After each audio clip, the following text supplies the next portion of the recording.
All right. Oh, let me open that up. There we are. Good, good, good. How's it going, guys? It is cold.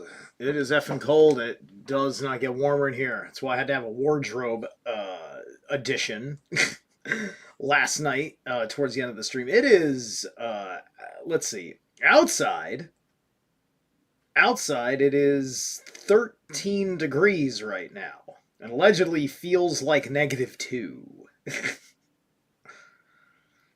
Let's see.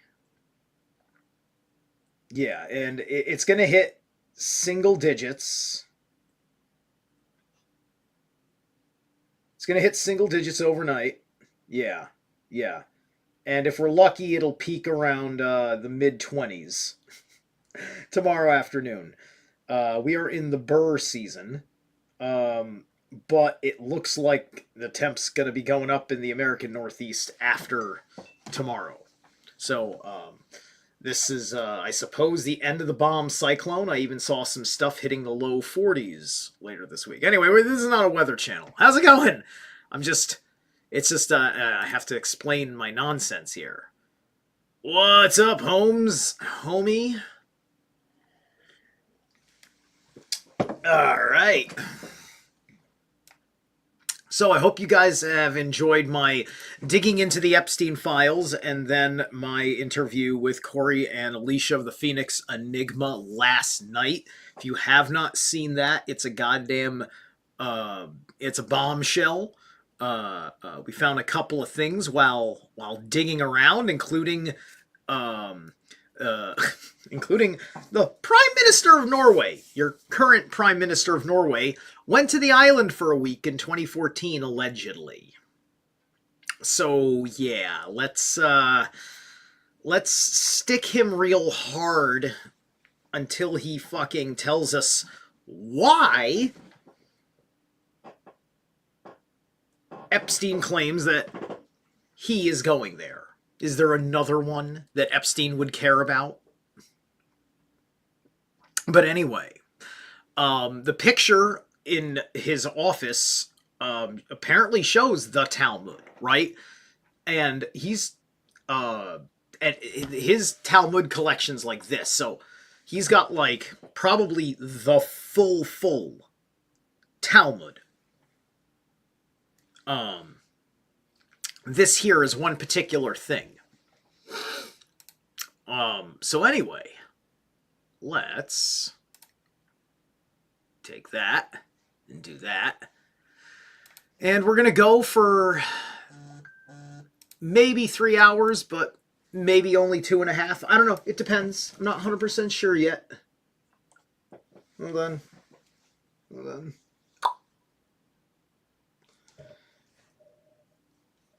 All right. Hold on a second. To come 4.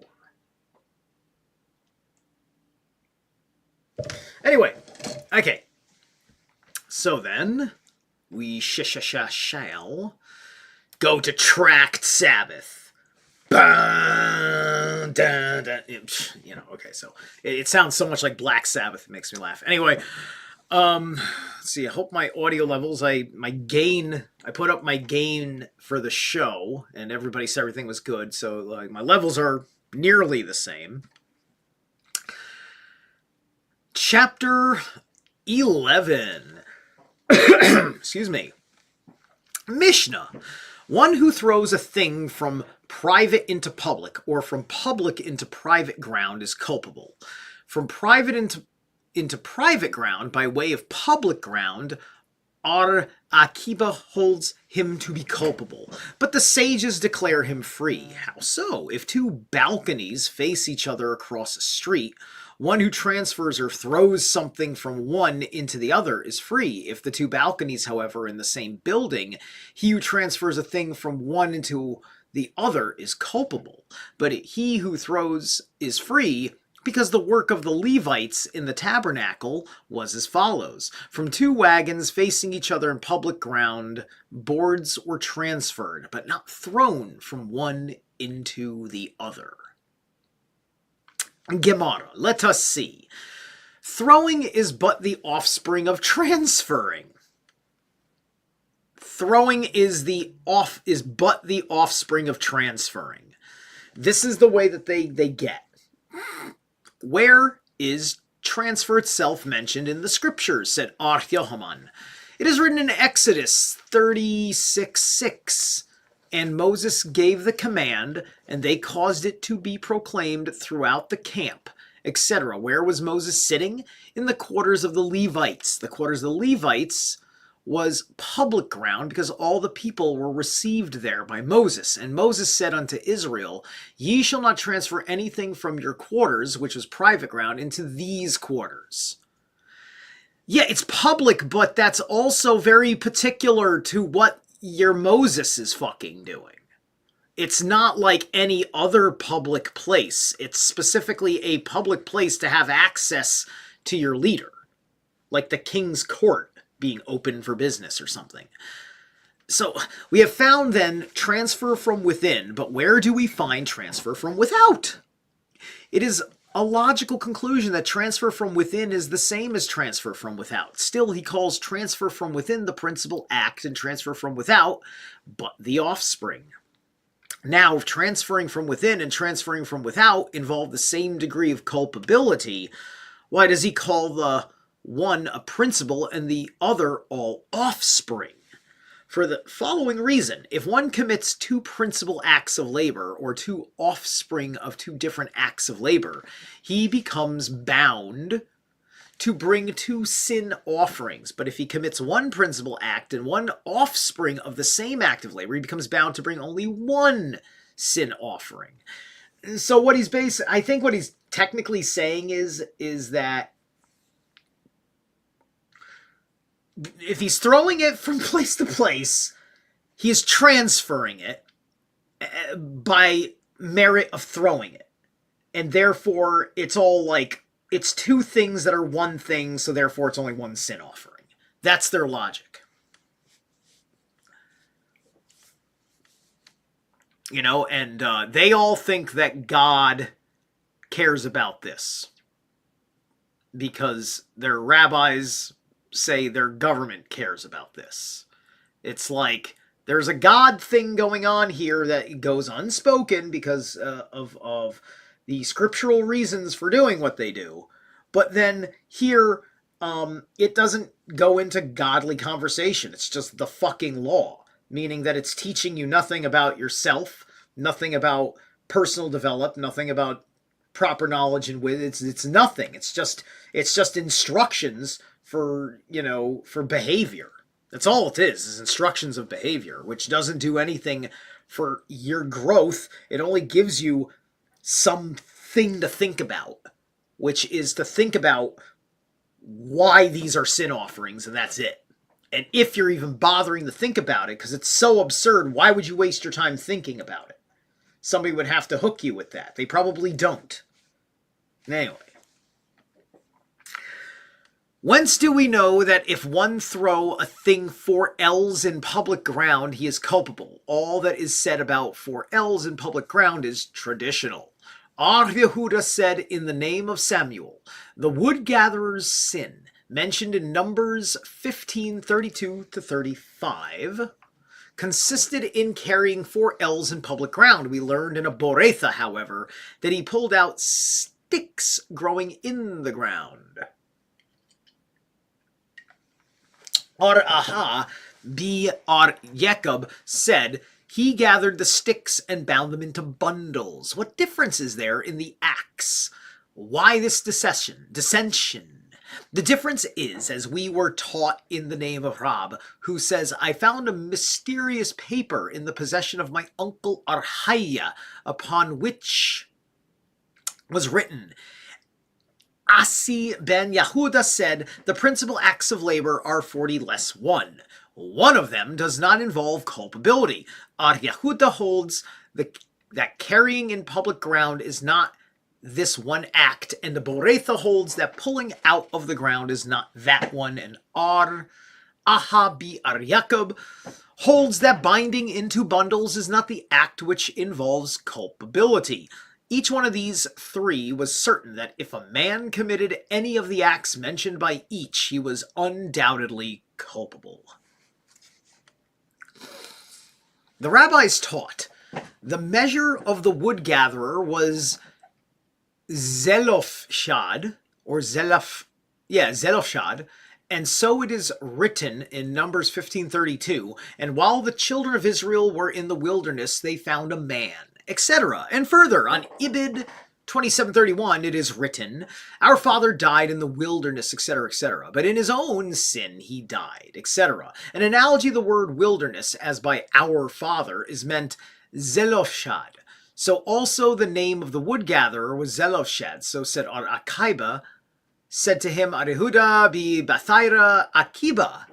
Whether your statement be true or false, you will have to answer for it at the time of the divine judgment. Okay. For if it be true, you disclose the name of the man whom the scriptures desired to shield. Okay, here you are, like, right here, fuck you. This is just, he's doing etymology, he's doing, he's trying to understand the meaning of words, and he's being condemned for it. Fuck you. Fuck you. And thus you brought him into infamy, and if it be false, you slandered a man who was upright. Oh, did we? Was Jeffrey Epstein upright? Should I not try to understand what he meant by what he said in his emails? Because you want to collate his emails like they're Mishnahs and Borethas. The same case occurred in the following. It is written in Numbers 12:9, and the anger of the Lord was kindled against them, etc. From this we learn that Aaron also became leprous. So said Akiba, said to him, Arehuda bi Bathaira Akiba, whether your statement be true or false, you will have to answer for it at the divine judgment.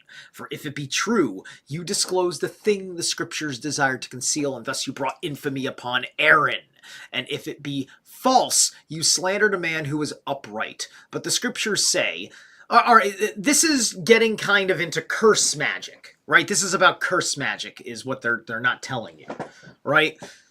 Such as what everybody is doing right now is this to Jeffrey Epstein, however it's true.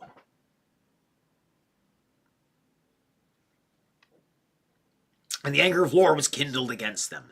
This signifies only that Aaron was included among those against whom the anger of the Lord was kindled. So that's very interesting. Let me take a peek here. Okay, so Zelofshad is written. All right. So Numbers 15:32. Hang on a second. I gotta open up the ISA.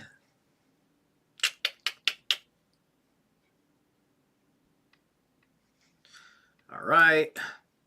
OT Numbers 32. Numbers 15.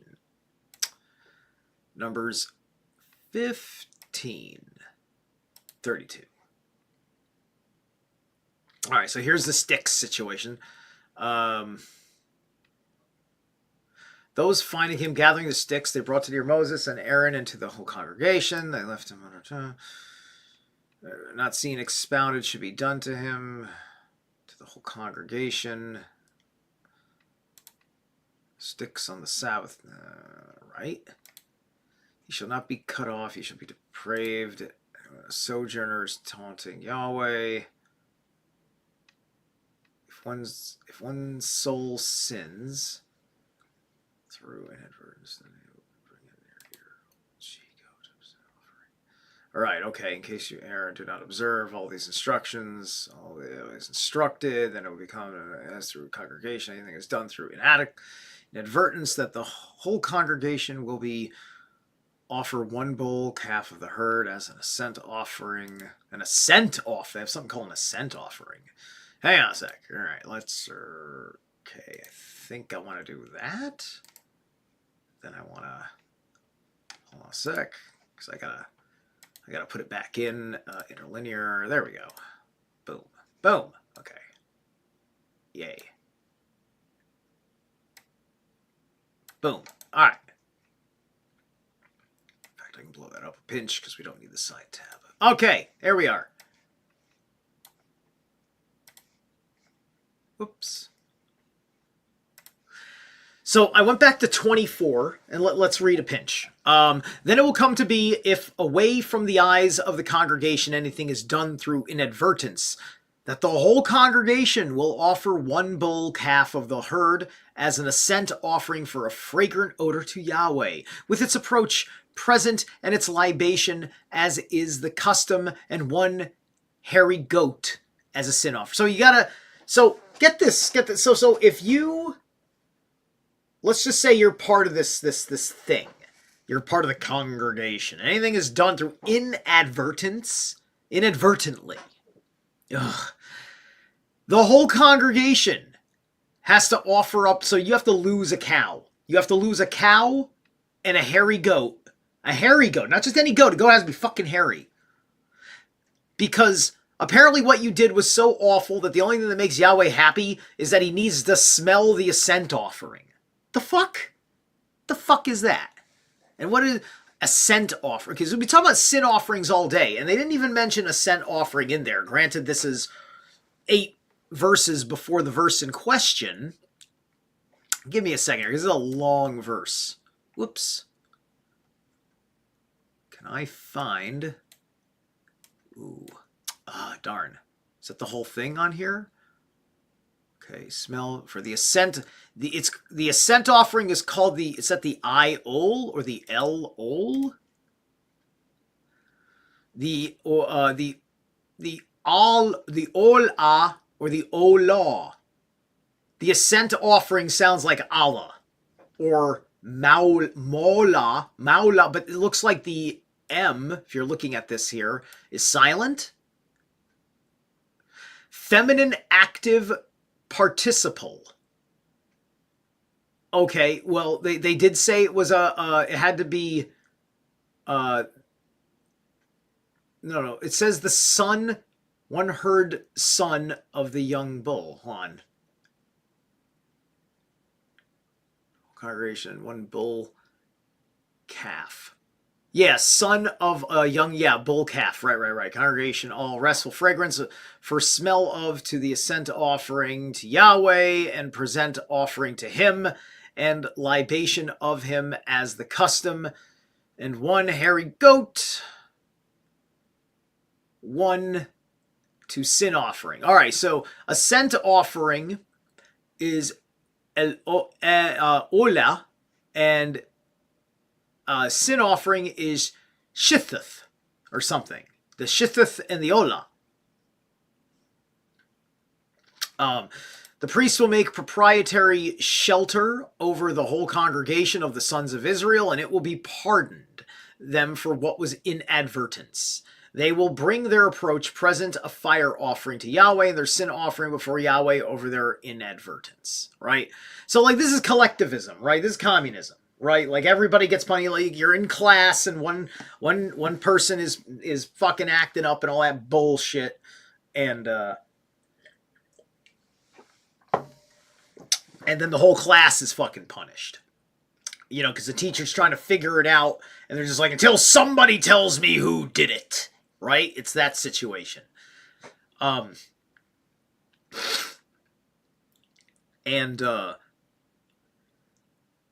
The main, I think, reason why this shit exists is because it's for the lowest common denominator of people that basically know how to act. So they may be a people that have such a morality problem, such a disciplinary problem, that they're going to be a failed civilization, a failed culture, a failed tribe or race. They're going to just fucking fail. So they have to put on all this extra arbitrary shit out of an important need to preserve what they are without being better people in actuality. Because you can go and fucking make a sacrifice, and that ritual basically will make you feel better for actual wrong that you've done. Even though actual wrong is permitted, because it's up to you to uphold the fucking law. In this fucking respect. No thank you. Then it will be pardoned to the whole congregation of the sons of Israel, the midst of all the people at hope. Right, okay. If one soul sins through inadvertence, then he will bring near a year-old she-goat for a sin offering. Over the erring soul, when he sins through inadvertence, the priest will make a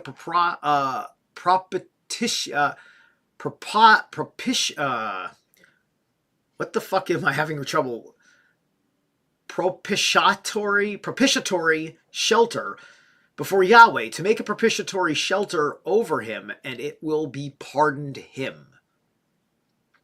For the native among the sons of Israel, okay, so on, who's done anything with a high hand, soul will cut off from the others people. Okay, that's cutting people off.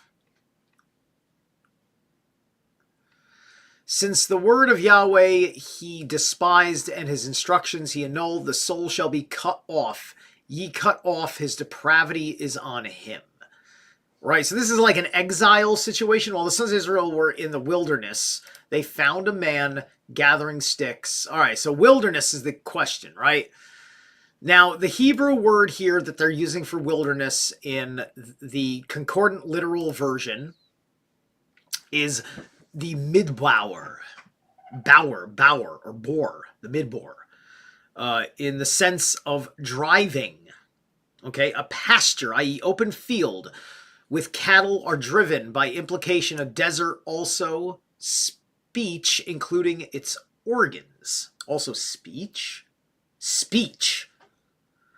So you got deserts. The south and wilderness, according to King James Bible, are all what midbower means, and thus wilderness in kind of like what we understand.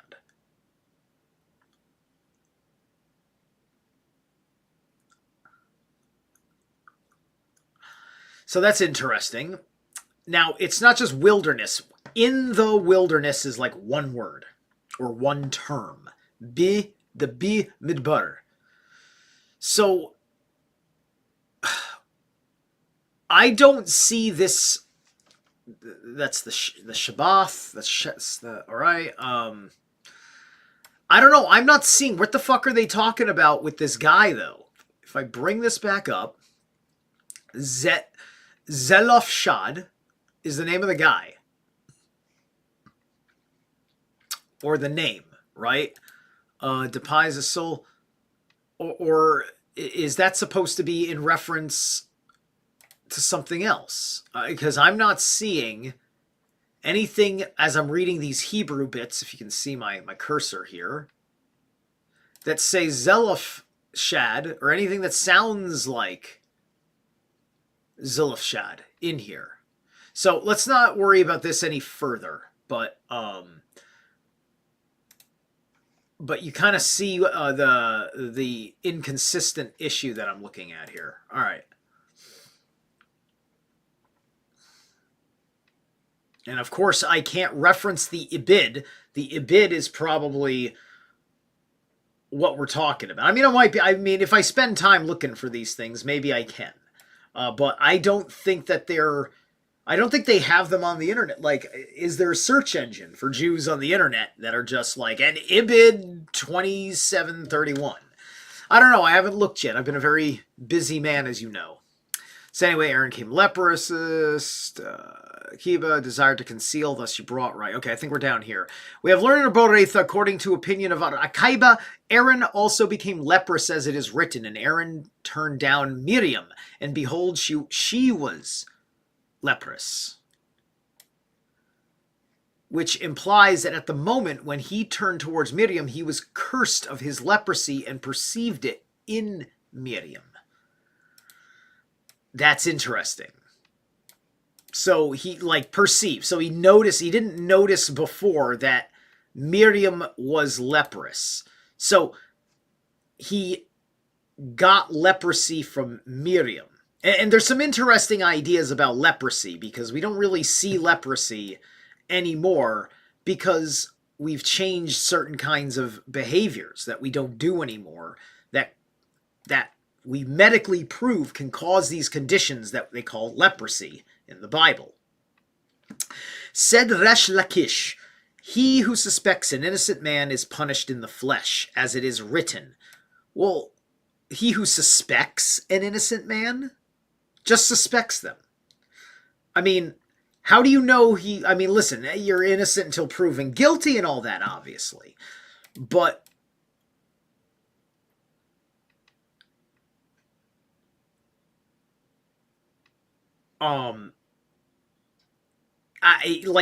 this line does actually make sense to me, but I don't know if it's in the intention. Like, to me, it makes sense in the way I'm imagining they mean it, right? Which is why I am extraordinarily careful before I go off and fucking,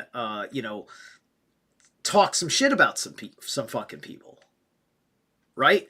If I don't know a thing directly, right? So you have to be able to prove your ability to witness, right? This is why people hold back from things. Punished in the flesh, right? You'll have maladies and things like that. Like, for instance, Donald Trump is a whole lot of fucking things. A whole lot of things that you may be able to claim a suspicion upon him, such as his relationship with Epstein, especially because of his relationship with Bannon now, and Thiel, and fucking major parts of his fucking cabinet.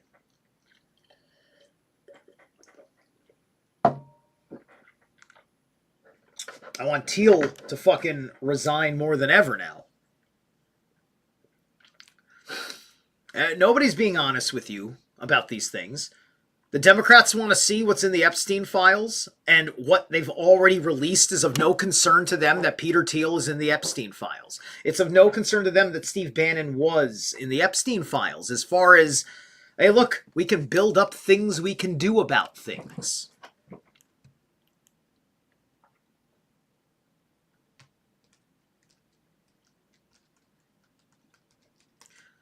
Before we make somebody a suspect falsely. Because that causes bigger problems that lets evil get more power. But behold, they will not believe me, and it is known to the Holy One. Anyway, my point is that you look at all these people that trolled Donald Trump for years and years and years, and all of them got really fucking screwed up. They all got mental conditions. They all got physical maladies. All of them suffered all sorts of things. You've got the murder of Rob Reiner by his son, probably for all things he was saying to Trump that may have been on the hypocritical side, right? It's all this shit. But yeah, no, you have to be careful about that, because you can feel the vile toxins coming from somebody. Even if they're a good person, and you would agree that the claims are an evil, and you would condemn anyone for doing those evils because it's agreed upon because of the universal principles by which we inherently know what natural law actually is. But it's quite another thing to accuse based on evidence that may not really be evidence, or evidence that may not really be pinning the man. So on and so forth. And this is part of the reason why Corey and I were talking about the difference between the pedophile, the hebephile, and there was a third one that he talked about that I can't remember because I was so my mind was keeping a couple of the things together while he was talking. So anyway, they are believers and they are children of believers, but thou, I know, wilt finally not believe. They are believers, as it is written in Ibid 4:3-1, and the people believed. They are children of believers, as it is written in Genesis 15:6, and he believed in the Lord. Thou wilt finally not believe, as it is written. Numbers 20:12. Moses and Aaron, because ye have not confided in me, and whence do we know that he was punished in the flesh, as it is written in Exodus 4:6. Now remember, there's some obscured wisdom, which is why this book is kept forward, right? If you replace God, this entity that pretends to be of the natural order of original gods through the diaspora of the world that would sit in its proper corollary to other gods in throughout paganism, or pagandom, you could even say. Yeah, pagandom. That sounds fucking great. I like it. Should name an album Pagandom.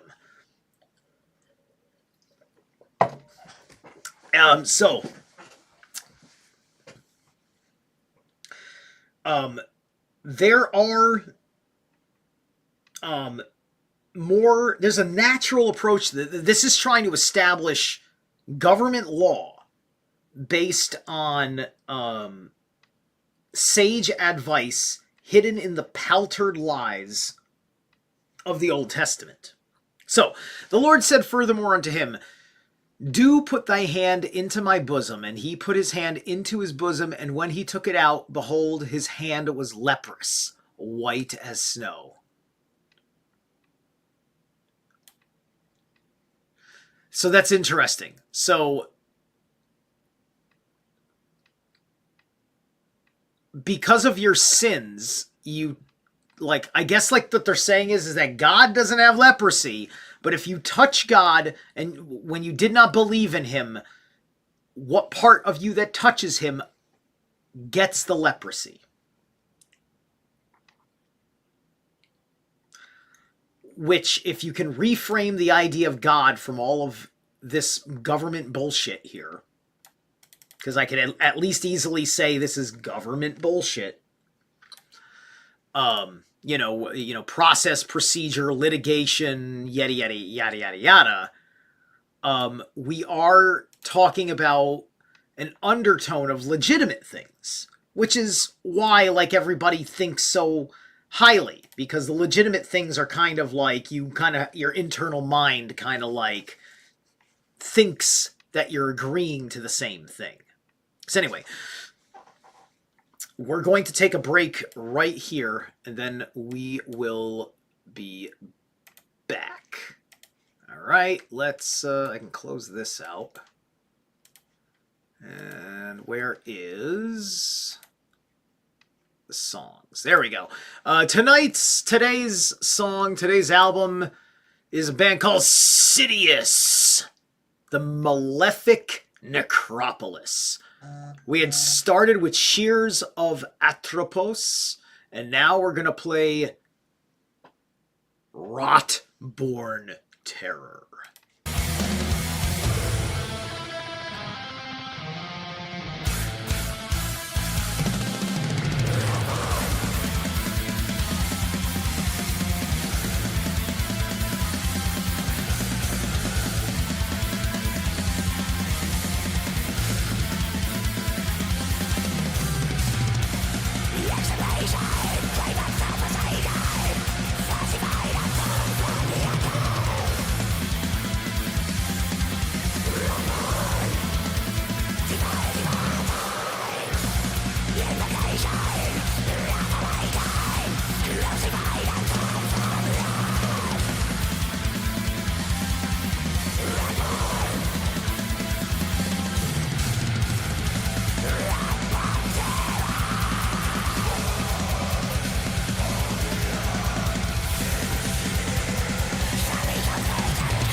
Hey, okay, there we go. That was short and sweet.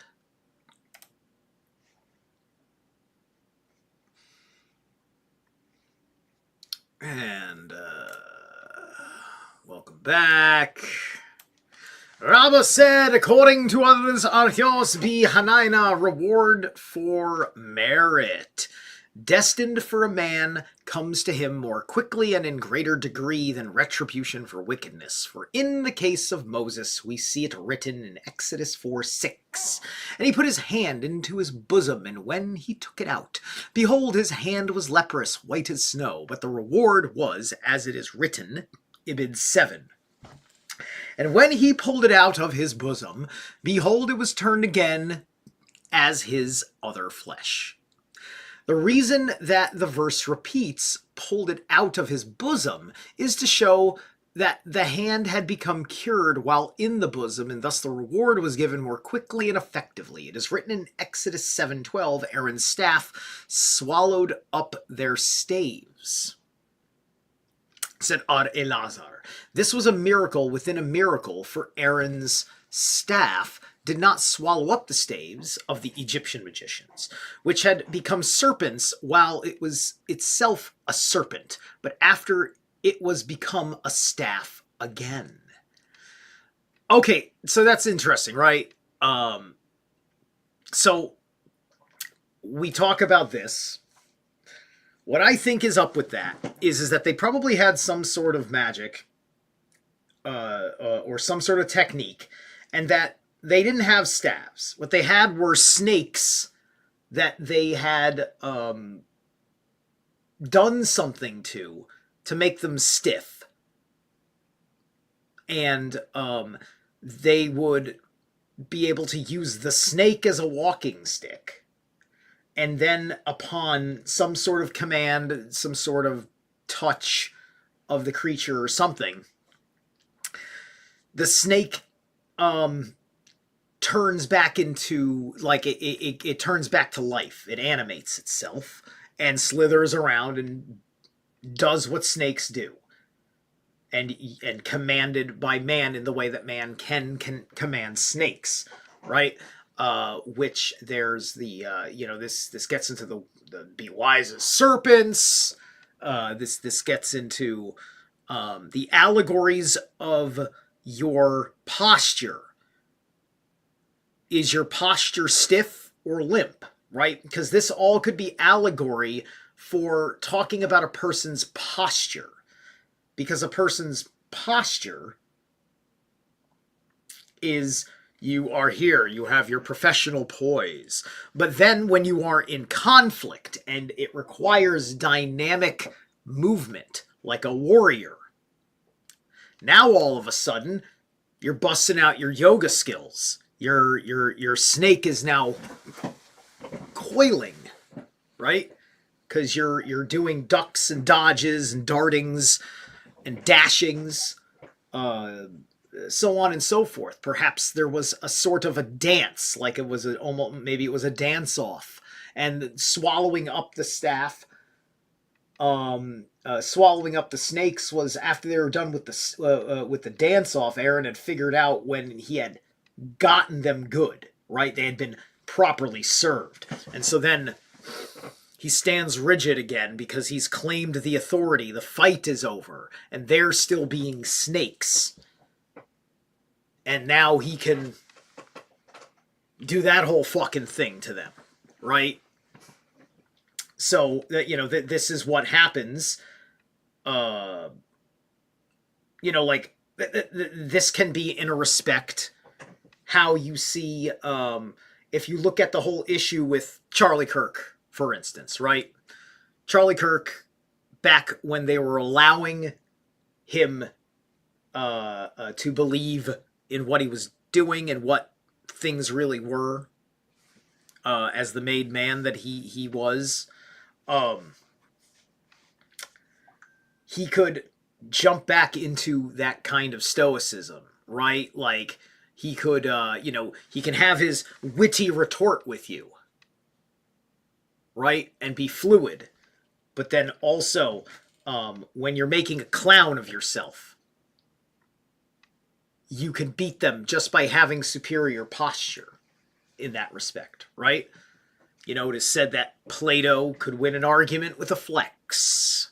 And that's because of the relationship between wisdom, mental aptitude, and physical ability as a more in-the-body species that humanity was at that time. And that ought to tell you something that also reflects upon many other pagans, ours included. From private ground into private ground, etc., Rabbah propounded a question. Shall we assume that the point of difference is in the opinion relating to whether the surrounding of a thing by the atmosphere of a certain place makes the thing equal to being deposited in that place or not? And if this is the point of difference, it must follow that the Mishnah treats of a case where the object thrown was at no time above 10 spans from the ground, because above 10 spans no public ground exists. Those who deem it a culpable act do so because they hold that the object being surrounded by the air of the public ground through which it passed makes it equal to being deposited therein, while those who do not deem it a culpable act are not of this opinion. But if the object thrown was above 10 spans from the ground, do both sides agree that the thrower is not culpable? Or shall we assume that both sides do not differ as to the object thrown being equal or being deposited in the place, the atmosphere of which surrounded it, agreeing that such is the case, but their point of difference is as to whether throwing is equal to transfer or not? He who holds that the thrower is culpable does so because he considers throwing equal to transfer by hand, and as transfer makes a man culpable, even if it was accomplished above 10 spans from the ground, it also applies to throwing. But he who holds that the thrower is not culpable does so because he does not consider throwing equal to transfer by hand, and the case treated of by the Mishnah is one which the throwing was done above 10 spans from ground, said Av Yosef. This question was also propounded by Arhista and Hamnuna, decided it from the following Boretha, from private into private ground by way of public ground itself. You know, knowing how these Jews argue, the word ground could be in fucking question here, because if you're throwing it, it's not touching the ground, is it not? But also they did say up above something about the atmosphere, right? The atmosphere of which surrounded it, right? So the public ground, the literal air above the public ground is the same fucking thing, effectively, right? Ar Akaiba makes him culpable, but the sages declare him free. Now, if he says, by the way of public ground itself, it implies that it was below 10 spans from the ground. Let us then see wherein was the difference of opinion. Shall we say that it was a case of transferred by hand, and still the one who holds him culpable does so because it was below 10 spans, but if it was above 10 spans, he would concede that he was not culpable. How can this be? Did not Ar Elazar say he who transfers a burden above 10 spans from the ground is culpable, because thus were burden transfers by the sons of Kehath? The sons of Kehath. What is the sons of Kehath? That's interesting. Let's see.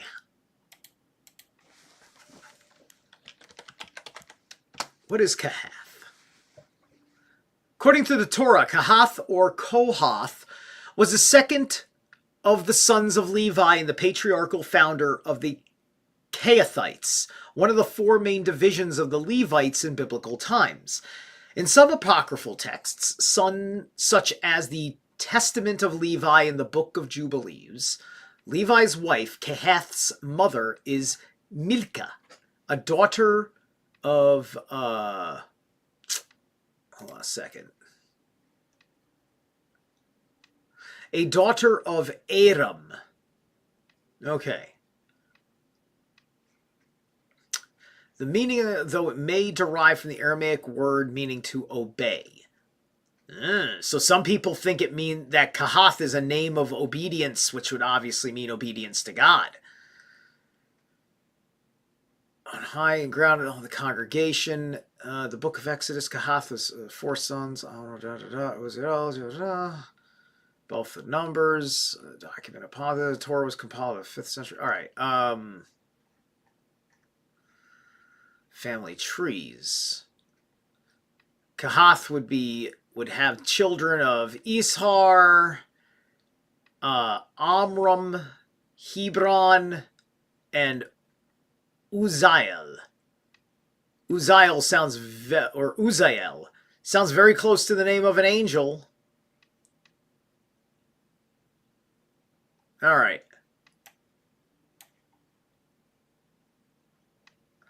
Levi's wife was her name was Adina. His wife was practically it's Adonai practically. Why would is Adina is that like Dana? Is that like Dana? Do we get Dana from Adonai? Is that what we're talking about? But anyway, all right, that's good enough for me. Well, actually, it's not fully good enough for me. Just want to double check. I want to get a second opinion from Etymology Online before I move on. Let's see if Kahath. Well, they don't got the word's not even in the Etymology Online. Best it gives me is karato. Unless it's understood under a different spelling. And I don't know if R and H are transferable in the etymology, and I'm not going to look that up right now. So anyway, that's fine.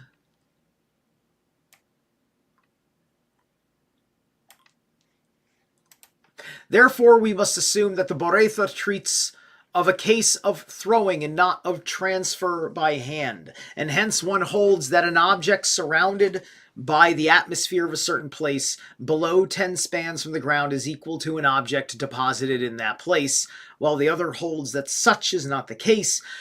Conclude then from this that the Mishnah treats of a case where the throwing was done below 10 spans from the ground. And, that's interesting because the footage above ground, as above, so below, because there's also the understanding of the footage below ground. The footage below ground, because you have to have certain permits to dig a foundation a certain depth, which keeps people from having, secret underground bunker situations. Anyway, the above teaching, however, is not in accord with the opinion of Ar Elazar, for he said, Ar Akaiba makes the thrower culpable even when the throwing was done above 10 spans from the ground. But for what purpose does the Boretha state public ground itself? Merely to show the firmness of the rabbis in declaring one free, even when he transferred a thing by hand through public ground. All that was said above is contrary to the opinion of Ar Helkiah B. Tubi, because he said, if the throwing was below 3 spans from the ground, all agree that the thrower is culpable. If above 10 spans, all agree that he is not culpable. But if the throwing was done between 3 and 10 above the ground, then the difference of opinion between Arakaiba and the sages arises. We have learned in a Boretha in support of Ar Helkiah, or Helkia, or whatever you pronounce it as, below 3 all agree that one is culpable. Above 10 all agree that only a rabbinical prohibition exists. As a precautionary measure, because no erob was made, if the 2 premises belonged to the thrower, he may throw to start with, from 3 to 10 spans, if where the point of difference between Arakaiba and the sages arises. Sure. It is certain that if it is one's intention to throw 8 ells and he throw only 4, One is culpable because it is equivalent to the case where one intends to write the name Simeon and only writes Sim. Okay. Or Simon, or was that Simon? Because remember, there's one of these R guys, like R Simeon something or whatever, R something Simeon. All right. One is culpable because it's equivalent. So to throw 8 L's and he only throws 4 is like abbreviating someone's name. That is fucking retarded. And the 4 L's is prescribed distance for throwing. But what is not certain is, if one intended to throw only 4 L's and threw 8, what is his case? Shall we assume that he threw the prescribed distance and is thus culpable? Or because the object did not teach the desired destination, he is not culpable? The answer was that according to this question, Rabbina asked Ar-Ashi, and the latter answered that no culpability can exist unless he intended that the object should remain, whether it happened to alight, i.e., if the man intended to throw 8 L's and threw only 4, he is also not culpable, and the assertion that the last named act is equivalent to writing Sim when the intention was to write Simayan, which according to the succeeding Mishnah is an act involving culpability, does not hold good, for he cannot write Sunan without first writing Sim, but surely he can throw 8 L's without previously throwing 4 L's. Sure. And there's no reason why any of that is fucking important, but it's arbitrarily important to these people, and they don't explain precisely why, other than there's some prior important law, and then at what point do you find the most trumping principle possible that just fucking excuses the whole fucking thing? Because none of these arguments get there. You've noticed that, right? It all just keeps you devoured in circles. Speaking of being devoured in circles, let us devour ourselves with some more Sidious. We're going to do Inversion and Collapse, which is like a shorty that then goes into Cosmosery or something. So we're doing 2 songs because one's kind of like a shorty.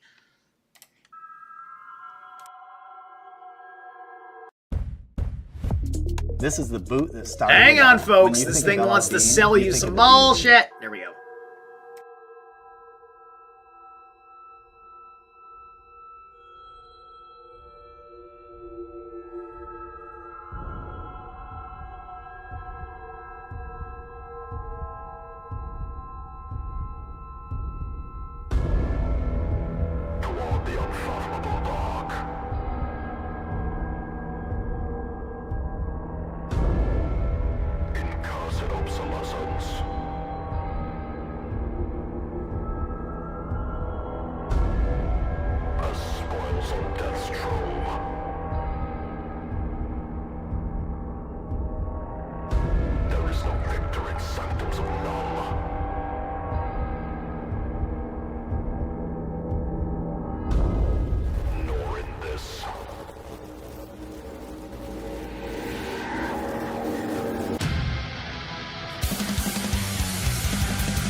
I'm 65, and today I'm... There we are. Hey. All right. Kill that. Pause that. Good. All right. Excellent. All right, let's get back to work. How we doing here? Let me see. I don't think I saw anybody else in the chat room. Nope, just Holmes Sherlock.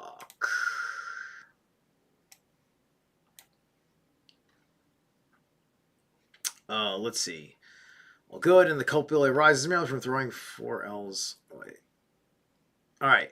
The rabbis taught if one threw from public into public ground and private ground was in between, and the 4 L's commenced and ended in the 2 public grounds, including the private ground, he is culpable.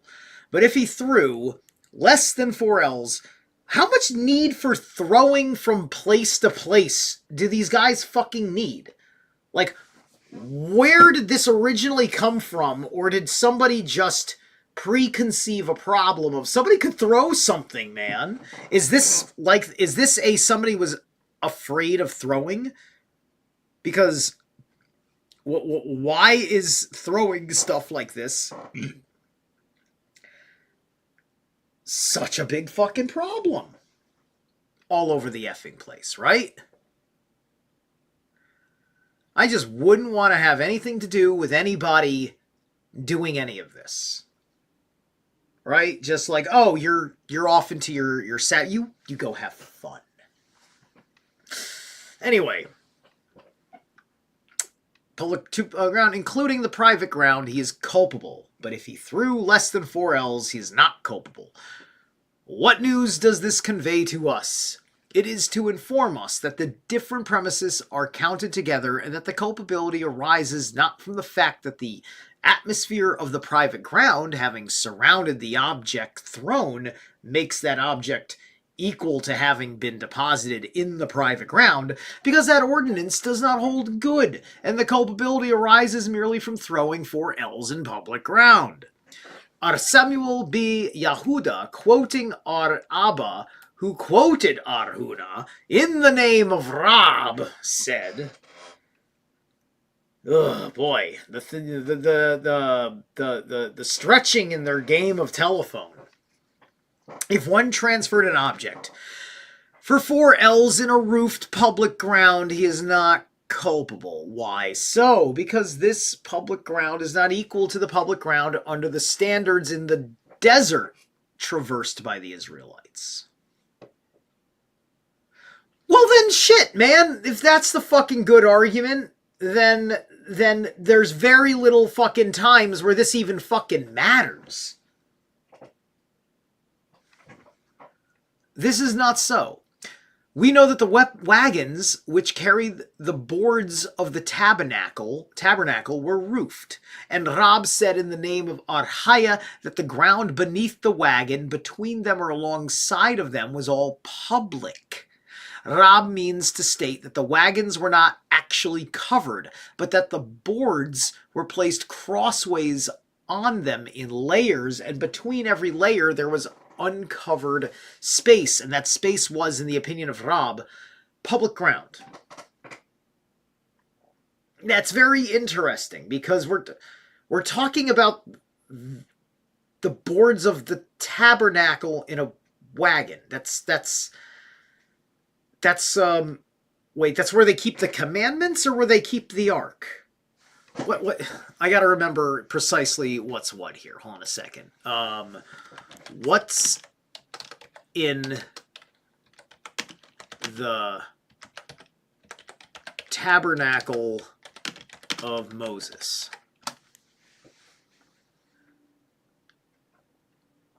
Let's see.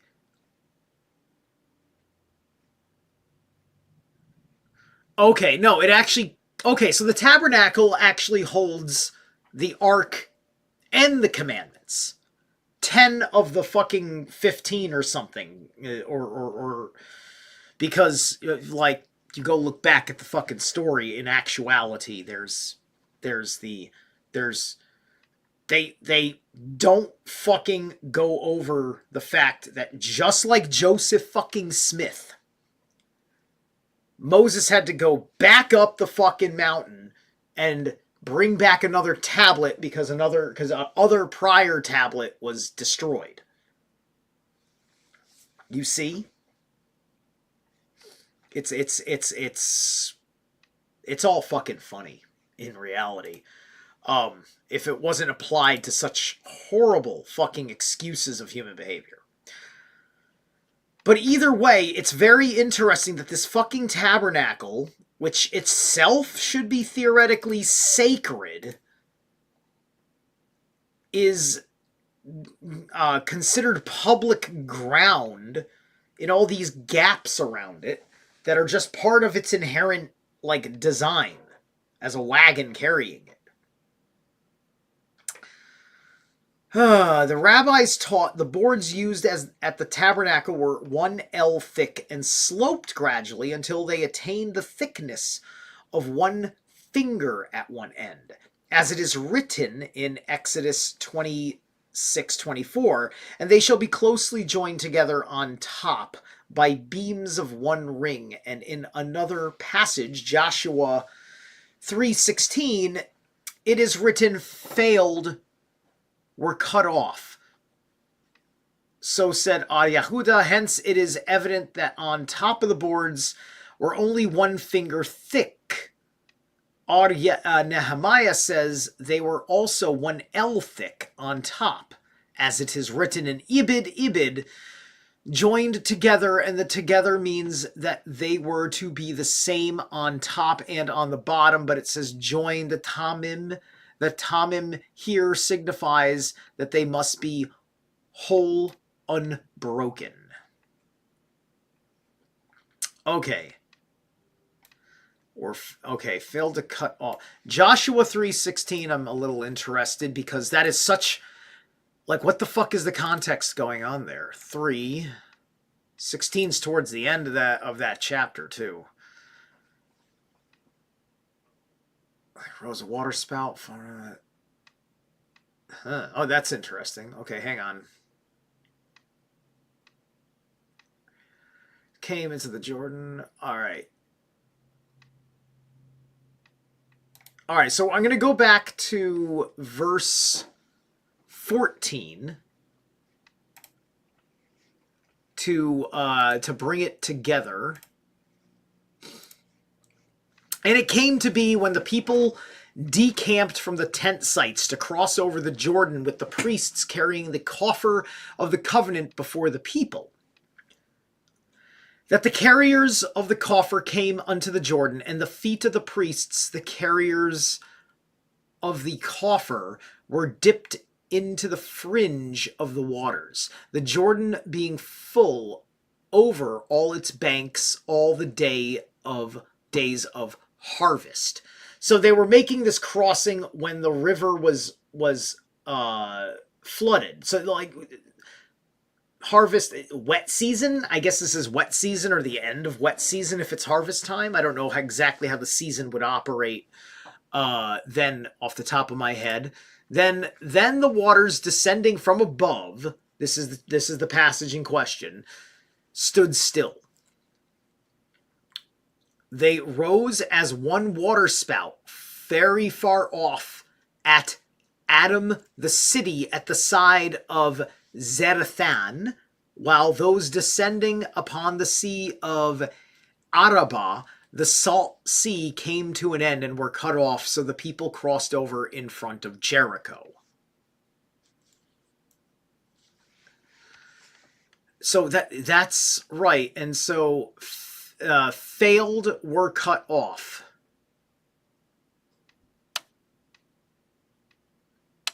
Came to an end and were cut off. So that's right here. right?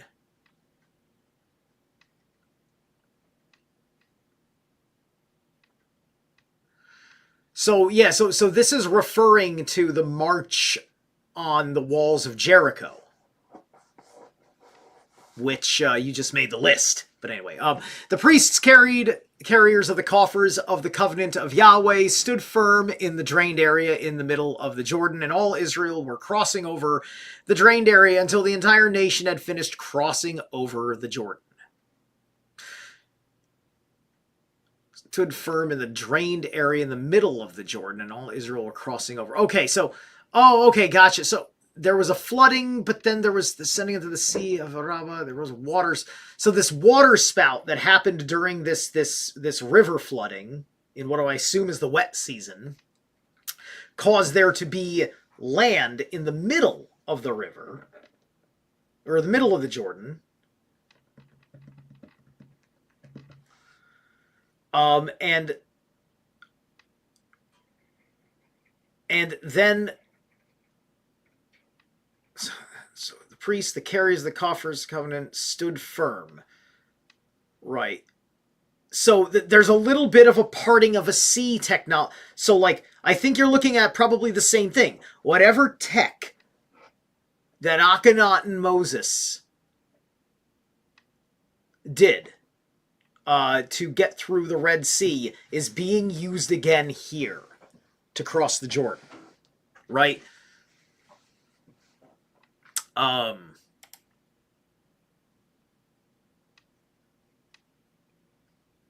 Came to an end and were cut off. So the people crossed over in front of Jericho.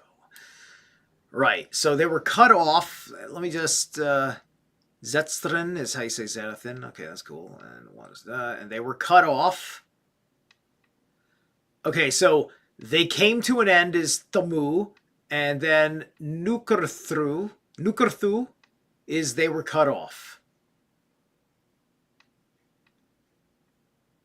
All right, descending the sea of the salt, they came to an end. Yeah, sure. All right, not much else to really extract from that, but good to know. All right.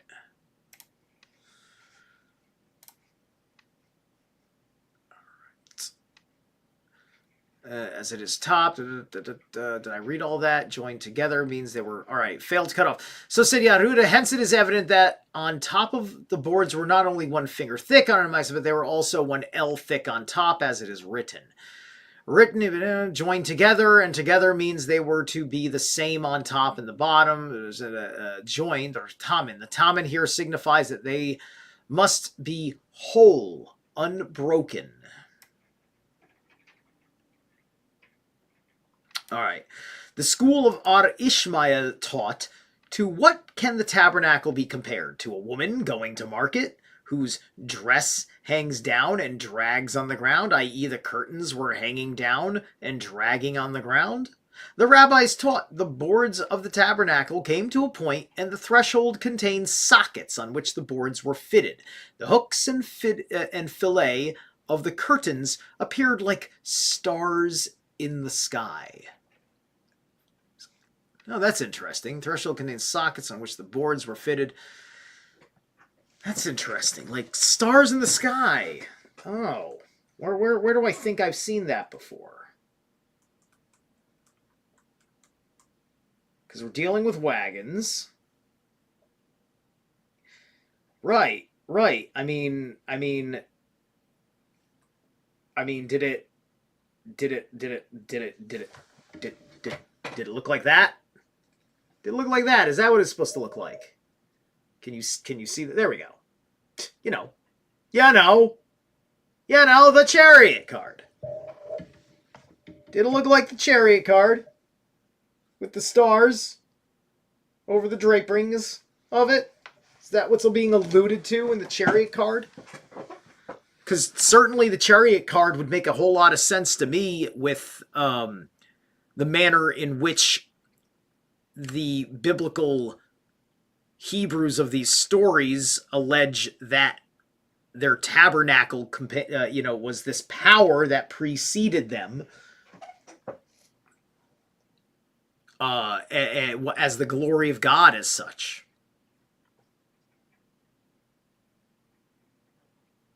thus making the charioteer the spirit of the Lord, in a Jewish interpretation of Rider-Waite-Smith.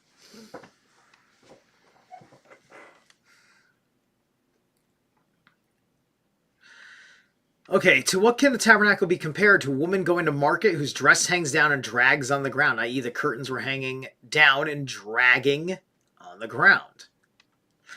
The rabbi taught the boards of the tabernacle came to a point and the thresholds contained sockets on which the boards were fitted. The hooks and fillet of the curtains appeared like stars in the sky. The rabbis taught the lower curtains were of blue, purple, and scarlet yarn. Blue, purple, and scarlet, which well, purple is blue and red, and scarlet is red.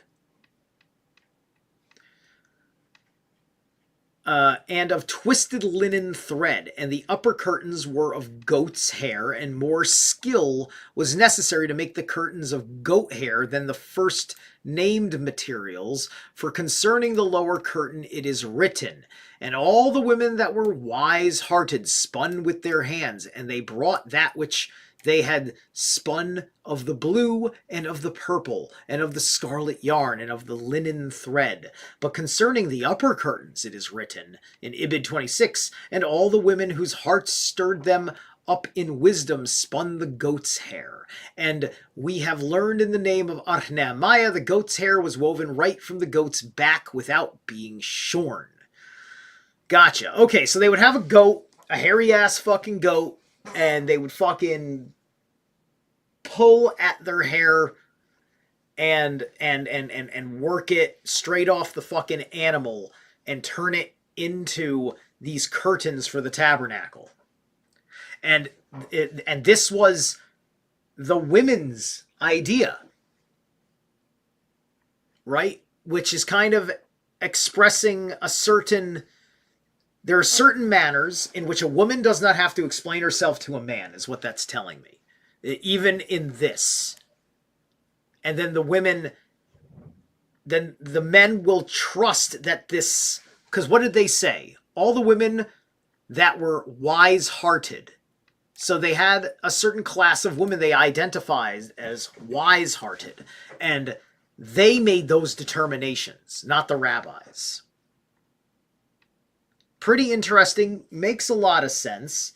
I wonder how it fits into their entire system, especially with the other things we heard about the women, but perhaps we haven't gotten to the part where it's delineating classes of women. Because naturally that's going to be a thing. Who's a bloodline woman and who's an outer court woman, right? These would be probably the wives, the daughters, the sisters, and such of inner court women. Or mothers to inner court bloodline. So whichever way they're doing it, you know, point is that they have wise-hearted, their wise-hearted women were important. If the two balconies, etc., said Rab, in the name of Archaya, the space between the wagons, beneath the wagons, and alongside of them is public ground, said Abaya. The space between two wagons was the length of another wagon. What is the length of a wagon? 5 ells, Rabba said. The sides of the wagon, i.e., the width between the sides was the width of a wagon. What is that width? 2 1/2 ells. Now we know that the width of a way in public ground is 16 ells. Whence do we adduce this? If we adduce this from the case of the tabernacle, it should only be 15 ells, for the width of 2 wagons together with the space between them was 15 ells. The answer is there was another ell additional between the 2 wagons, where the Levite walked in order that he might watch the wagons and adjusting anything that might come out of place.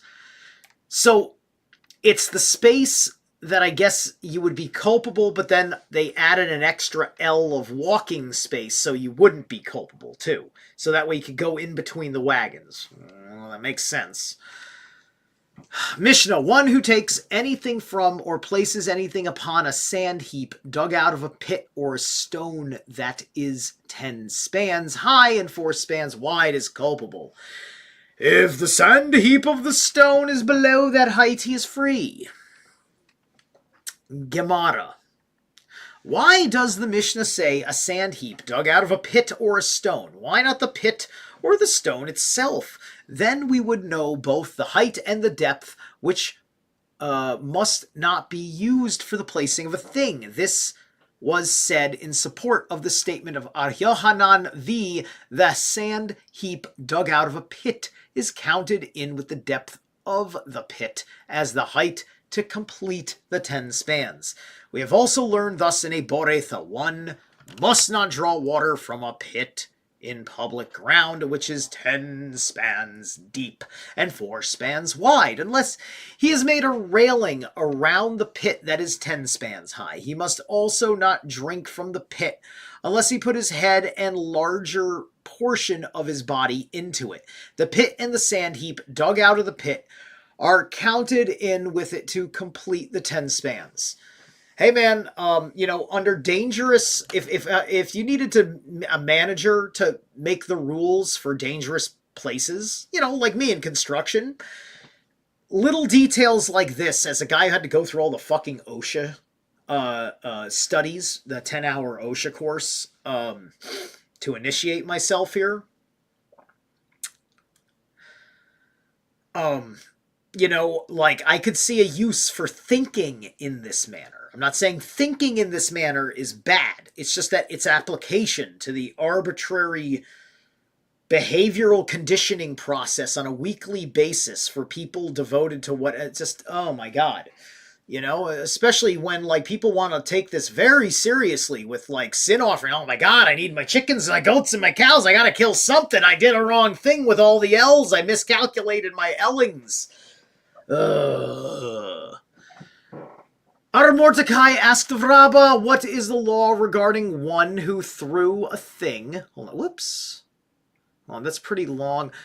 You know what? Let's take another break right here, right at the 2:30 time mark.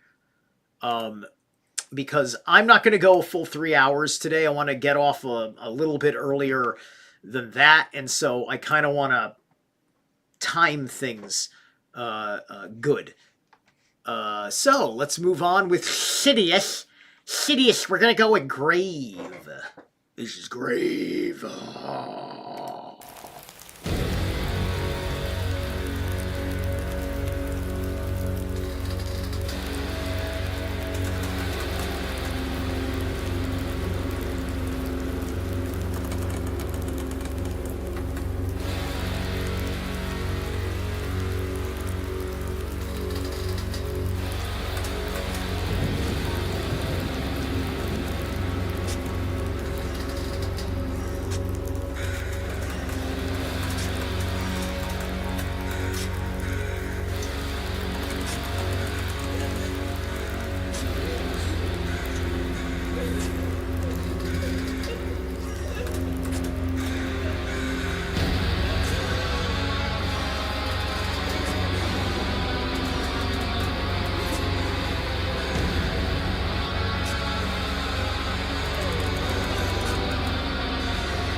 That's it.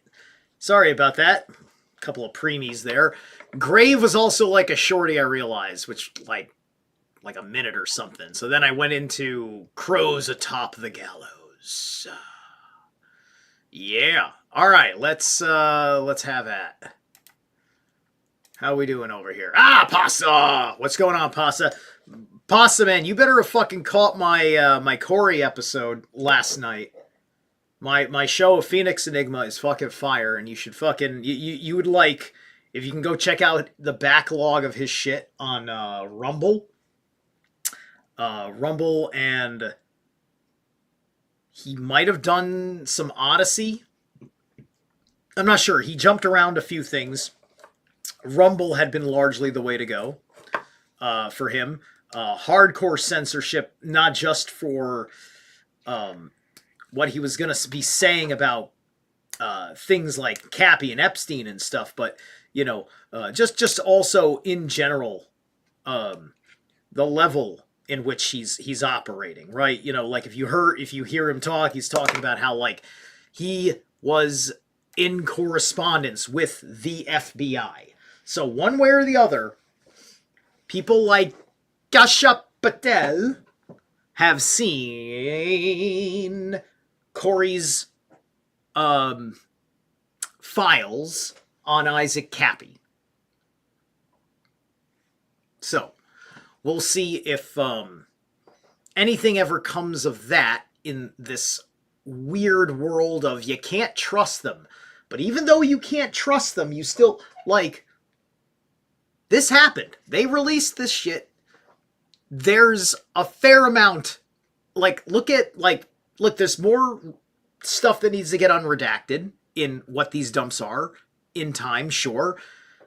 But look at the gold, man. We already, you know, just like, I caught the fucking Prime Minister of Norway last night in an email, right? We found the French Illuminati controllers, or a picture of one in an email. All sorts of shit. Anyway, Ar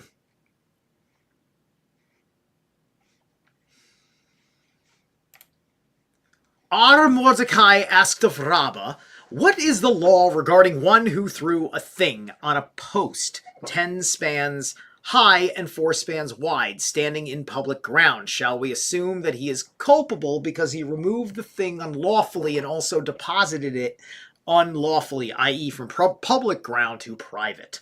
Or that he is not culpable because the object which lighted on the post came from ground which is under no jurisdiction, being above 10 spans from the ground?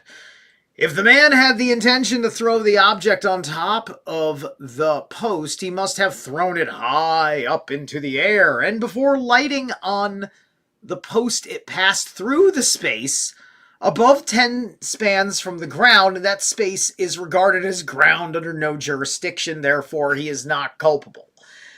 Oh, God. These, remember, it's, like, the Jews have given us quantum to count, right? But they're quantum sciences, because this is about measuring and counting the fuck out of everything. And getting fucking stupid meticulous about it. Rabbah answered, this is explained in the Mishnah. Mordecai then went to Yosef and asked the same question. He received the same answer. It is explained in the Mishnah. Thereupon he came to Abai, and they said with the same question, and again received the same answer. Said Mordecai to Abai, do ye all spit with the same spittle? Answered Abai, dost thou think that the Mishnah explains it? Did not the Mishnah say one who takes from or places upon? Rejoined Mordecai, perhaps the Mishnah treats of a needle which can be placed on a level with the 10 spans height. Said Abai, a needle must also be lifted above the level. Said Mordecai again, it can be placed without being lifted above the level because every stone has some crevices that are lower than the sacrifice of the stone, and the needle can be placed in one of the crevices. Yohanan propounded a question. What is the law regarding a man who throws a cake of earth, 4 spans square and 1 span deep, into a pit exactly 10 spans deep and 4 spans square?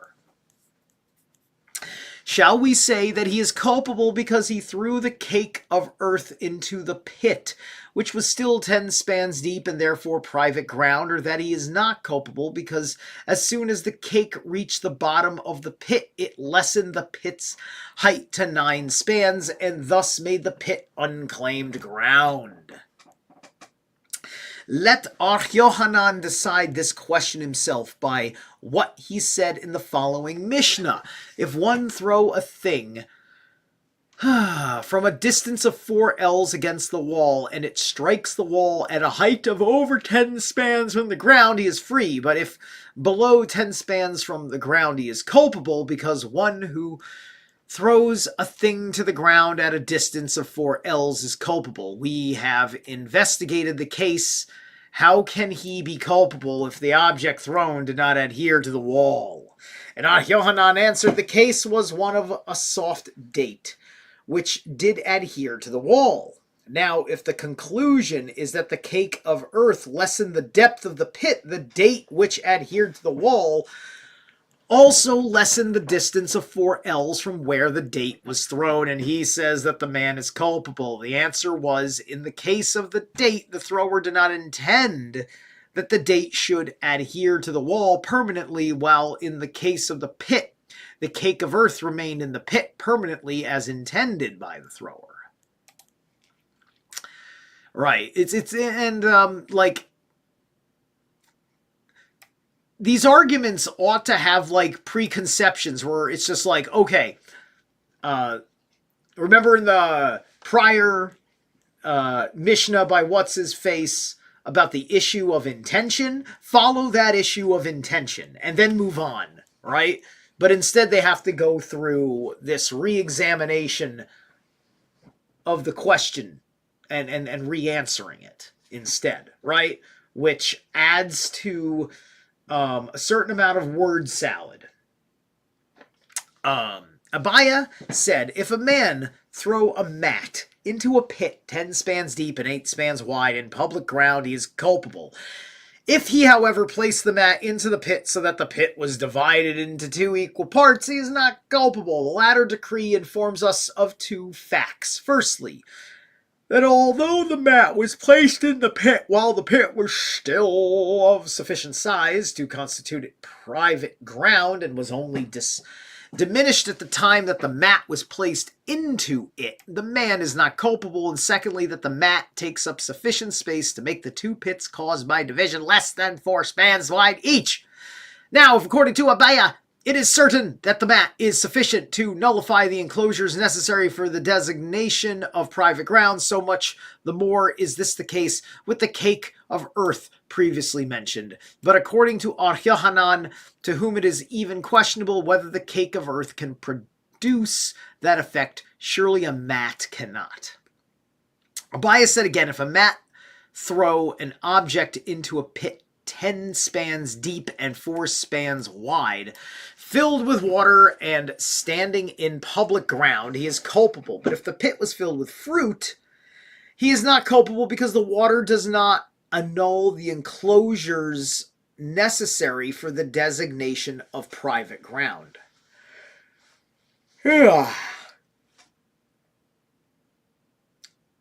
Weird, but okay, sure. Well, the fruit does, while the fruit does, the reason is that an object thrown into a pit of water falls to the ground in spite of the water. But the water falls to the ground too. It just gathers. That's all it does, is that the only difference is it fucking gathers and makes itself into one mass. Kind of like your fucking congregation.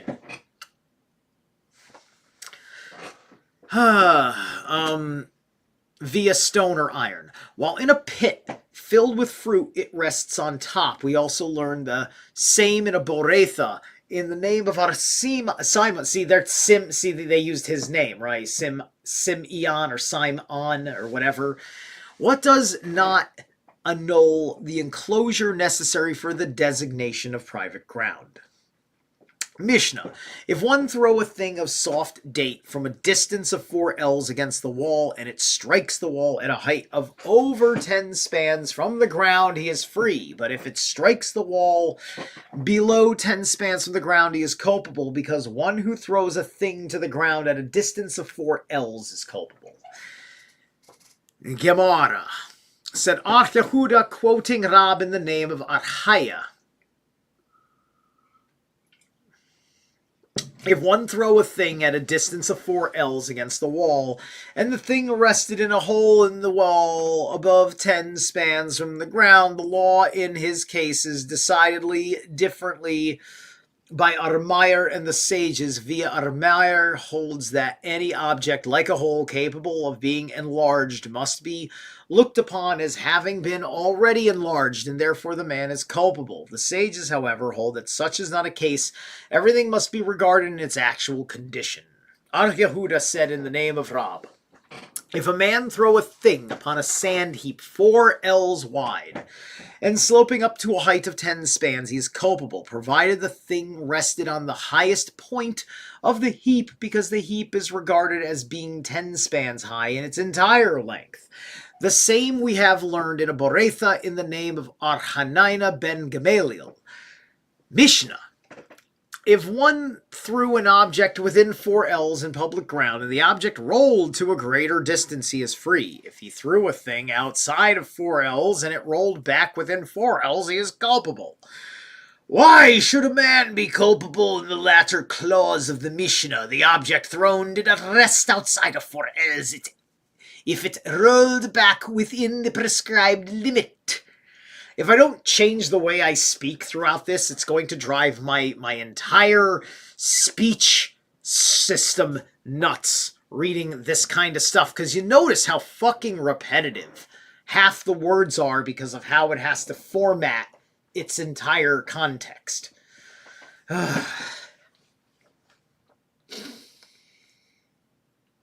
Why should a man be culpable of the latter clause of a Mishnah? The object thrown did not rest outside of 4 ells and rolled back within the prescribed limit, said Ar Yohanan. The Mishnah treats of a case where the object thrown came in contact with an obstacle by means of which it rolled back, and therefore it rested for a moment outside of 4 ells. Rabbah said, in the opinion of the sages, who differ with Akiba concerning his decree that an object surrounded by the atmosphere of a certain place makes the object equal to having been deposited in that place. A man who threw a thing from private into private ground by way of public ground, even below 3 spans from the ground, is not culpable, unless the thing thrown rested for a moment, at least on the public ground. The Merimar sat and repeated the above decree.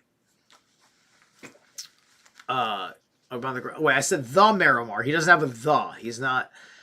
Merimar sat and repeated the above decree, said Rabbina.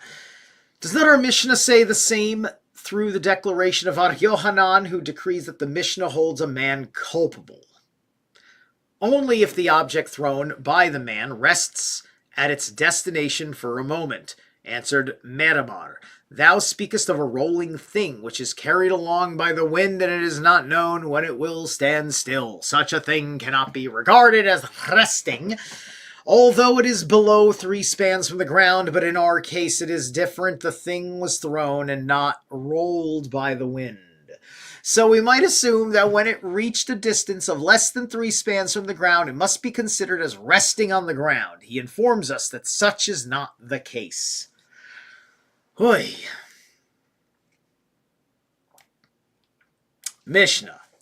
If one throw a distance of 4 ells on the sea, he is free. If there happens to be shallow waters through which a public thoroughfare leads, where he threw the 4 ells, he is culpable. Sure. What must be the maximum depth of such shallow water? Less than 10 spans for one who throws 4 ells in shallow water, through which only occasionally a public thoroughfare leads, is culpable. Gemara, said one of the schoolmen of Rabbah, the Mishnah mentioning a public thoroughfare twice is justified in doing so, because we might presume that a thoroughfare used only in cases of necessity cannot be regarded as a public thoroughfare, and hence the Mishnah informs us that while in other cases use from necessity is not to be regarded as customary in this case, it is different. But why is shallow water mentioned twice? Answered Abaya. We might presume that the shallow water was not 4 ells wide, in which case it would be used a thoroughfare, but if it was 4 ells, people would circumvent it, and thus it would not be considered a public thoroughfare. Therefore, it is repeated to inform us that there is no difference between shallow water less than 4 ells wide or more. Mishnah, one who throws from the sea into land, from land into sea, from the sea into a ship, and from a ship into the sea, or from one ship into another, is free. If ships are bound together, one may transfer an object from one into the other, but if the ships are not bound together, even though they lie alongside of one another and meet, one must not transfer a thing from one into the other. Gemara. We have learned if one desire to draw water from the sea into the ship, he must make a small board attachment to the side of the ship, and then he can draw the water. So said Arhuna, because he holds that unclaimed ground commences from the bottom of the sea and ends with the surface. The atmosphere above the sea is considered as ground under no jurisdiction, and hence the making of attachment was really not necessary, but it being Sabbath, this should be done to distinguish the Sabbath from weekdays. Arhista and Rabba bar Arhuna said the attachment made should be 4 ells wide, because they hold that the unclaimed ground commences from the surface of the water, and the water itself is considered as ground. And if the attachment were not made, it would constitute carrying from unclaimed ground into private ground, and this is not allowed to commence with. Arhuna said on the small boat that are not 4 spans wide, their entire depth, a man must not carry anything only for 4 ells, because it cannot be considered private ground unless at a distance of 3 spans from the ground the boat is 4 spans wide. If there be sticks or refuse at the bottom of the boat, the bottom of the boat commences from the top of such sticks or refuse, and if the boat be 10 spans high, according to that calculation, one may carry in it. Ar Nachman opposed this. Why should a man not be permitted to carry in a boat, the bottom of which is not strewn with sticks and refuse?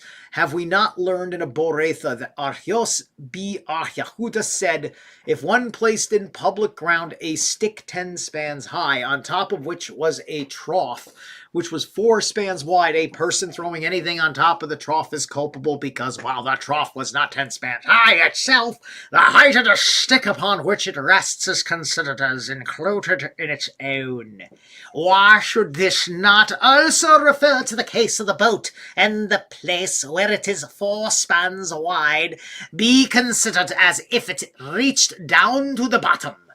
Yosef opposed Naman. I'm trying to have some fun. This shit is awful to fucking read. Awful. Naman as follows. Did Nahaman hear that Yehuda in the name of Rab, according to others in the name of Archaya, said that the sages did not agree with Yosebi Yehuda and exonerated the man? Hence, we see that the Boretha, treating of the boat, holds with the opinion of the rabbis. Whew. Let's see. Checking on chat. How's chat? Chat is a deadland. All right. What I haven't checked on, how has been my traffic? Whoops, that's not the right one. How's my traffic been for this? Here's my live stream.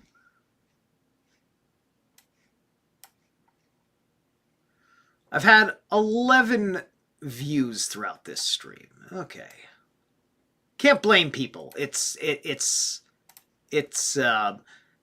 Talmud is what it fucking is, but it's on and for the record now, thanks to fucking me. All right.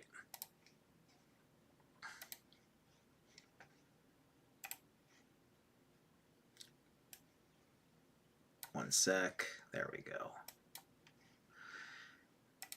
If ships are bound together, etc., is this not self-evident, said Rabbah. The Mishnah wishes to inform us that one is permitted to carry from one ship into another, even if a small boat is between them, i.e., one may carry from one ship into the boat and thence into the other ship, even though the small boat is not tied to either ship, said Safra to him, Moses. How canst thou say such a thing? Does not the Mishnah state explicitly that one may carry from one ship into another? No boat between them was mentioned. Our Safra, however, explained the Mishnah thus. The Mishnah, by saying one may carry from one ship into another, means to say that an erub may be made between the two ships, just as between two houses, and then things may be carried from one into the other, as we have learned in a Boretha. An erub may be made between ships that are tied together, and things may be carried from one into the other if the rope by means of which that ship were lashed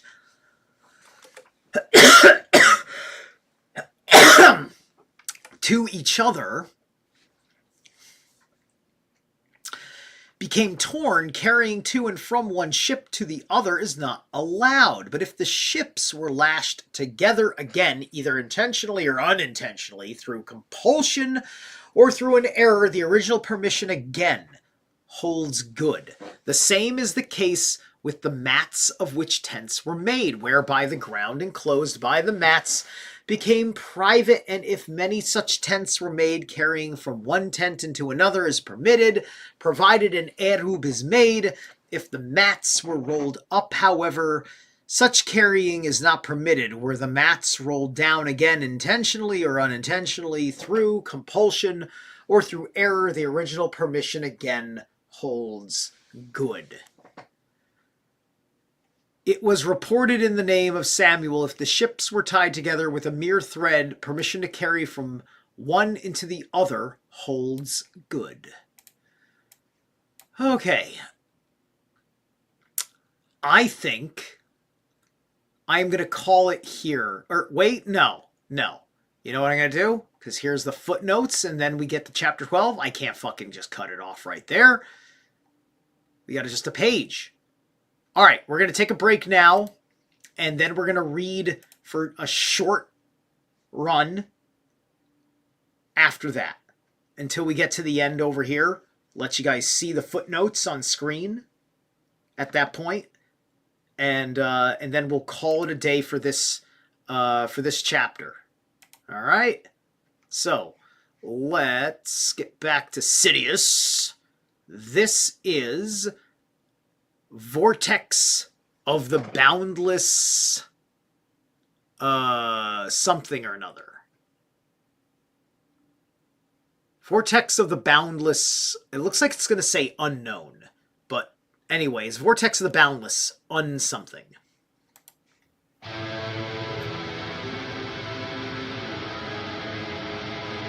Unlight.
Yeah, and just like, just like if your metal doesn't invoke out of me, I'm less interested.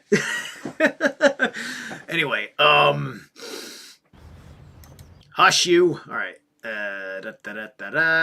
And boom. All right, let's bang out the end of this fucking chapter. Mishnah, one threw a thing, and after the thing had passed out of his hand, he recollected that it was Sabbath. If another person caught the thing thrown, if a dog caught it, or if the thing thrown was consumed by fire, what are the odds of all this shit happening? The man is free. And that's probably why he's free, because that's pretty, like, wild, like... Yeah, but it's also the fact that, like, you would have to fucking say that. Like, how screwed up have you made your fucking people where they don't know whether they're free or not from needing to fucking do sin offerings in their thing? If one threw a thing for the purpose of injuring a man or a beast, and before such injury was inflicted, recollected that it was Sabbath, he is free. What? If one threw a thing for the purpose of injuring a man or a beast, like, yeah, so like I throw a knife at you trying to injure you, okay? And before such injury was inflicted, recollected that it was Sabbath, he is free. What? So wait. If I throw something, and literally in the split second it takes from the item to leave my hand to enter somebody's flesh, cut someone into someone's flesh and do the harm, that I recollect that it was Sabbath, then I'm free? Is that what he's saying? For this is the rule. Only such are culpable and bound to bring a sin offering as commit an act through error from beginning to end. If the act, however, was committed through error only at the start and at the close was committed consciously, or vice versa, the perpetrator is free until the beginning as well as the end of the act is committed through error. Oh, that is some fucking bullshit. That is some fucking bullshit. Right? Now, look, if we're just talking about the law of sin offering versus the law, like you assaulted me, like you fucking, you attacked me, is it battery? You don't use battery when you've been, like, slashed with a knife, right? I suppose it's battery if, like, I throw a baseball at your head. But my point is that it was okay for him to wanted to intend to harm the person by throwing an implement at him, thus intending the implement as a weapon against his fellow man, with no other context given. He can, within the split second that shit is going through the air, realize that it's the Sabbath, and realize that he shouldn't have done that only because it's the Sabbath, and thus he is.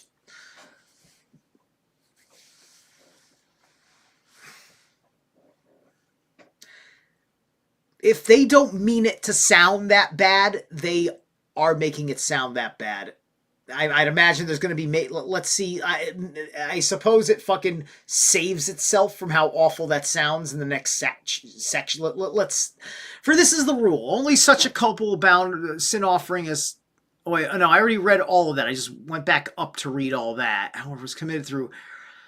Or vice versa, the perpetrator is free. The beginning as well as the end of the act is committed through... Fucking Gemara. What would be the case if the thing, after passing out of the thrower's hand, had rested outside of 4 ells in public ground? Would he be culpable?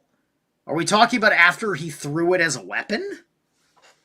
And we're talking about where it landed after what? It hit the guy? Why did he... would he be culpable?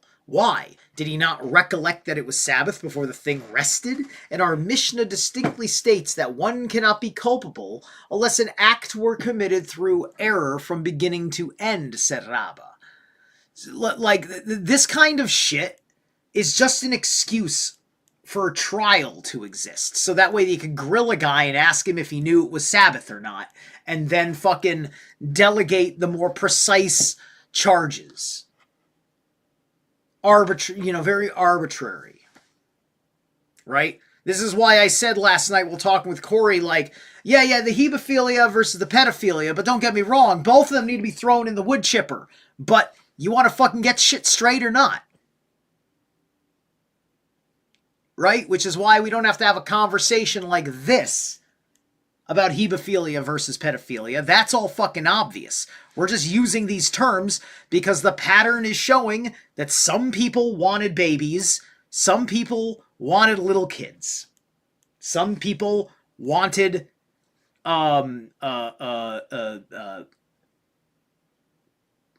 mid-pubescence, I would say.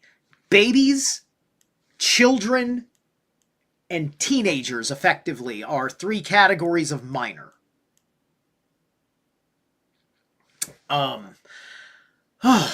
Shit, man. Anyway, culpable unless your act committed error, beginning of the end, etc. The Mishnah teaches us 2 facts. Firstly, if one threw a thing and after the thing had passed out of his hand, he corrected that it was Sabbath, or secondly, even if he did not recollect that it was Sabbath, but another man or a dog caught the thing or it was consumed by fire before it rested, he is not culpable. This is the rule. We have learned if one threw a distance of 6 ells, 2 ells through error, the next 2 consciously, and the last again through error, Rabbah declares him free. How can that occur? As soon as the object passed out of his hand and had not yet reached the further than 2 ells, he became conscious that it was Sabbath. So now we're even timing the distance from leaving the hand, how many ells across had it. So, like, you'd have to be fucking, like, it's like fucking, okay, you know who fucking does this? People that play football. Referees in football fucking games. Football.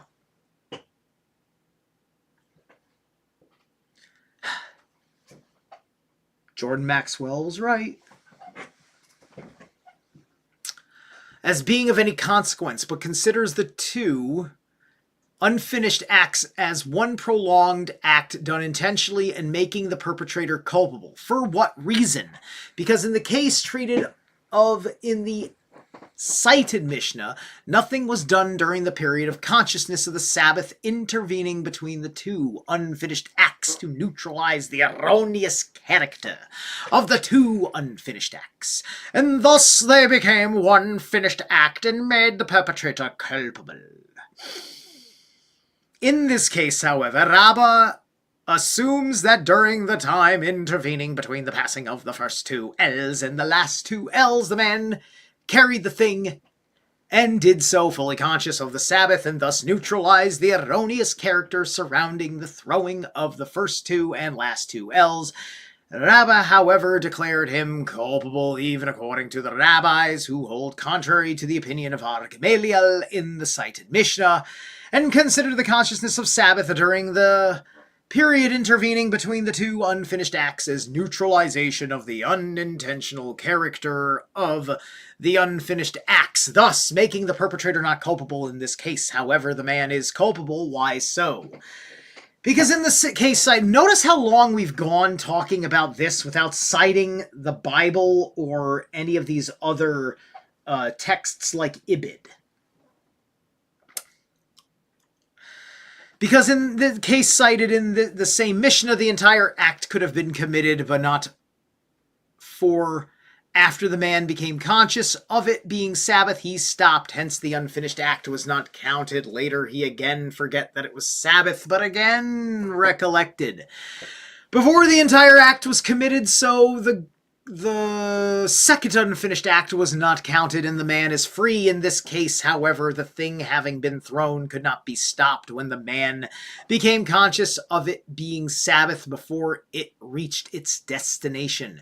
Thus the act was committed, and the fact that the thrower became conscious of it being Sabbath in the meantime is of no consequence. Now the conclusion is that there is really no difference between the rabbis and Gamaliel, or between Rabbah and Rabha, because all agree that if the thing was thrown, the man is culpable, but if carried by hand, he is not. Rabbah said if one threw a thing and it rested in the mouth of a dog or in the opening of an oven, he is culpable. Did we not learn in the Mishnah that if a dog caught it or it was consumed by fire, he is not culpable? Yeah, but the Mishnah refers to a case where the intention was to throw it elsewhere and accidentally a dog caught it, or it was consumed by fire, but Rabbah means to say that a man is culpable if he intentionally throws it into the dog's mouth or into the oven, said Bibhi B. Abaya. We have also learned elsewhere that the intention to have a thing rest in a place makes that place a fit one for the thing. Sure. All right, there we go. That's the chapter. Let's take a look at the footnotes here. For your records, it's just these 4. Oh, look at that. Here's a Hebrew room for Kurdish is tamu, and for joined in the previous passage is tamin. Hence the comparison by analogy. Yeah, okay, and they both have the tam.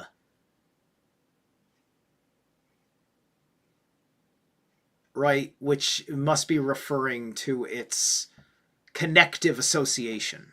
Anyway. Then we'll be doing chapter 12, regulations concerning building, plowing, etc. on the Sabbath. Okie dokie. We are at page 200, 146 pages left to go.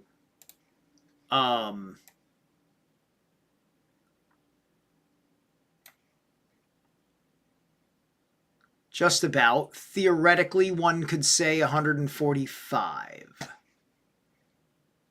Because it's just footnotes going into that last one. But either way, here we are. All right. Thank you guys so much for tuning in. You have a kick-ass night.